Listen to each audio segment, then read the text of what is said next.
നമസ്കാരം. Raf talk ഫുട്ബോളിലേക്ക് എവർക്കും സ്വാഗതം. ലിയോ മെസ്സിയുമായി ബന്ധപ്പെട്ട് ശുഭകരമായൊരു വാർത്ത പുറത്തേക്ക് വന്നിരിക്കുന്നു. മെസ്സി കോൺട്രാക്റ്റ് പുതുക്കുമോ?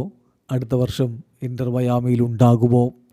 അടുത്ത വേൾഡ് കപ്പ് വരെ അദ്ദേഹം കളി തുടരുമോ എന്നൊക്കെയുള്ള ആശങ്കകൾ കരുതിയാവുകയാണ്. 2028 വരെ ലിയോ മെസ്സിക്ക് കോൺട്രാക്റ്റ് കൊടുക്കുന്നു ഇൻ്റർ മയാമി. മെസ്സി അത് വരും ദിവസങ്ങളിൽ തന്നെ സൈൻ ചെയ്യും. അദ്ദേഹം അത് ആക്സെപ്റ്റ് ചെയ്തിട്ടുണ്ട് എന്ന് റിപ്പോർട്ട് ചെയ്യുന്നു ESPN അർജൻറ്റീന. അവിടെ രണ്ട് കാര്യങ്ങളാണ്.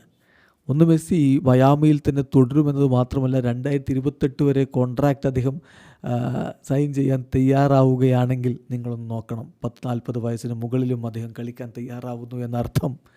അത് നമുക്ക് വീണ്ടും കളിക്കളത്തിൽ നീണ്ട നാൾ കാണാൻ പറ്റും എന്നുള്ളതാണ് അതിലൂടെ ഉറപ്പാവാൻ പോകുന്നത്. സോ അത് ശുഭകരമായ വാർത്തയാണ്. 2026 വേൾഡ് കപ്പ് എന്തായാലും US അപ്പോൾ അതുവരെ എന്തായാലും അവിടെ ഉണ്ടാവണം എന്നാണ് ആരാധകർ ആഗ്രഹിച്ചതെങ്കിൽ അതിനും അപ്പുറത്തേക്ക് അദ്ദേഹം അവിടെ തന്നെ കളി തുടരാനുള്ള സാധ്യതയാണ്. അതോടൊപ്പം തന്നെ ഈ ഒരു കോൺട്രാക്റ്റ് ക്ലോസിൽ വേണമെങ്കിൽ അദ്ദേഹത്തിന് ഓരോ വർഷത്തിൻ്റെ അവസാനവും വിട്ടു പോകാം. 2026 അവസാനം വേണമെങ്കിൽ മയാമി വിടാം, കളി നിർത്തണമെങ്കിൽ നിർത്താം. 2027 ഇനി അദ്ദേഹം കളി നിർത്തണമെന്ന് ആഗ്രഹിക്കുകയാണെങ്കിൽ അദ്ദേഹത്തിന് നിർത്താം, അല്ലെങ്കിൽ മയാമി വിടാം.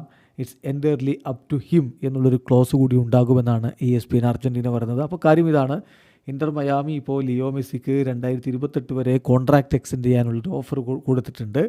ഈ പ്രപ്പോസ്ഡ് ഡീലിൽ ഫ്ലെക്സിബിൾ ക്ലോസുകളുണ്ട്, allowing Messi to leave at the end of 2026 or 2027, entirely up to him. ഏതായാലും മെസ്സി ഈ കോൺട്രാക്റ്റ് ആക്സെപ്റ്റ് ചെയ്തിട്ടുണ്ട്. അധികം വൈകാതെ സൈനിങ്ങും മറ്റു കാര്യങ്ങളൊക്കെ കഴിഞ്ഞ് ഒഫീഷ്യലാകുമെന്നാണ് പ്രതീക്ഷിക്കുന്നത്. വീഡിയോ അവസാനിക്കുന്ന ഫുട്ബോൾ ലോകത്തെ കൂടുതൽ വിശേഷങ്ങളുമായി റാഫ് ടോക്സ് എത്താം.